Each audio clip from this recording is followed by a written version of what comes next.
Hello, this morning I'm up in the Cathedral Belfry, surrounded by our bells. On Tuesday evening, the sound of the cathedral bells rang out once more over the city as the bell ringers resumed their weekly practice with due COVID safety measures in place. It was such a joyful moment. Our bells had been silenced even before the lockdown in March last year.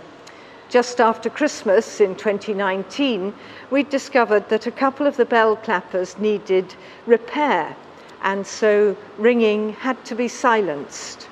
We took the opportunity to refurbish all 12 clappers of the bells, and I must say it was a fascinating project.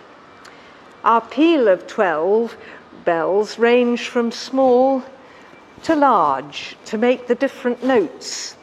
I could just about lift the smaller clappers. The clapper is the mechanism that hits the bell to make the tone.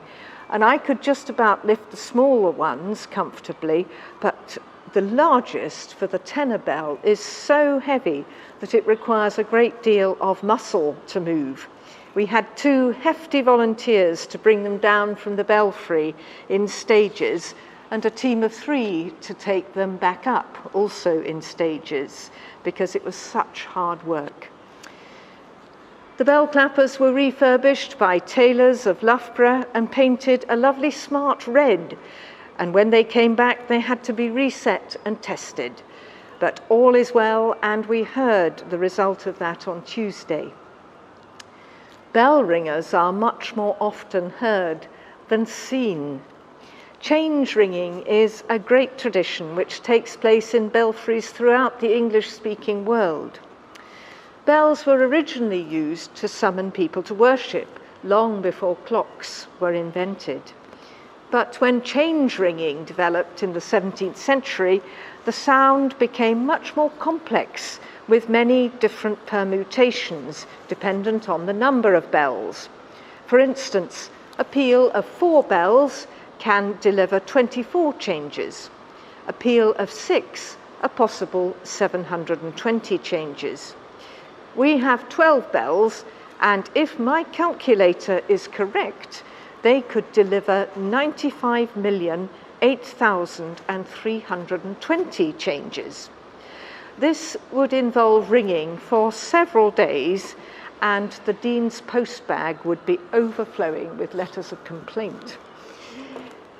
But thinking about the original purpose of bells, to summon to worship, there's nothing more powerful than a single bell tolling, as our great Peter does before a service, and of course to mark significant occasions as well.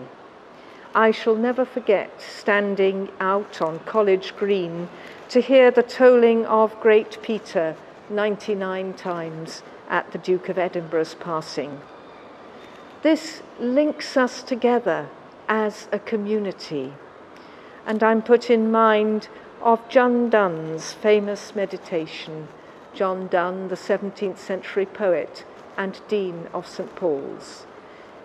He wrote, "No man is an island entire of itself.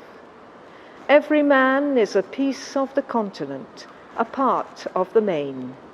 If a clod be washed away by the sea, Europe is the less, as well as if a promontory were, as well as any manner of thy friends or of thine own were. Any man's death diminishes me, because I am involved in mankind, and therefore never send to know for whom the bell tolls. It tolls for thee." With due COVID safety measures.